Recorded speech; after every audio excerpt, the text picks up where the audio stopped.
feel like it's more like kind of getting everybody to like completely learn their assignments so we can eliminate like mental errors and things like that. The O line is definitely picked up in the run game, so I feel like we're going to come out and keep trying to make emphasis on that week to week and just improve. Coach Saban said that he wants to see a little bit more of a balance offensively. How have you guys kind of taken that to heart? What does that really mean to you? I feel like from week to week we have like a certain game plan going in, and like teams have to respect either the run game or respect our receivers because we're great on both ends. So I feel like it just kind of depends on like how they play it, and also like what we can do to execute what we're gonna do. So Saban said there was an emphasis on finishing blocks. That it feels like there's good, guys getting a hat on a hat, but actually finishing blocks to improve the run game. How exactly do you improve that in practice?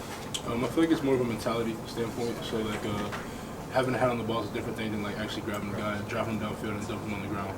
So I feel like it's kind of like a mentality thing. It's something that you have to practice to like train your mind to do that every play. I know everybody's important, but what just kind of sets Deontay Brown apart from just having him back? What makes Deontay Brown stand out? He's a physical guy, and I feel like his specialty is pull, so we can run a lot more gap schemes and things like that. But he's a dynamic player that can run block on inside zone, outside zone, and pass protect. So he's just another asset for us up front.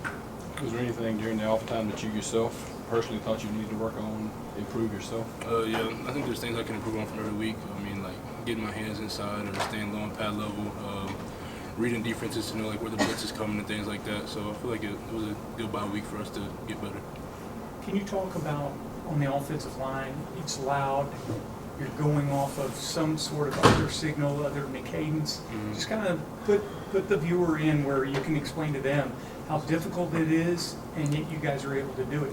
Yeah, I mean, we play some loud places where like sometimes you can't even hear the guy that's sitting next to you. So we look to the sideline and like kind of get the play or have it bring in and get in the huddle. Go line up, and like you said, we have like a variation of cadences to use to kind of like get used to that crowd noise so we can actually go on the ball and not get a false start, things like that. But it's tough.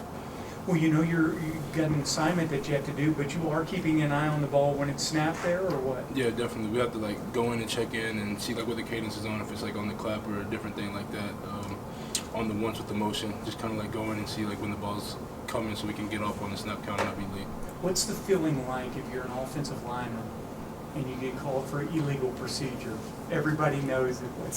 What's it like sometimes to have to deal with it? It feels like all 100,000 looking right at you. It's not a good feeling.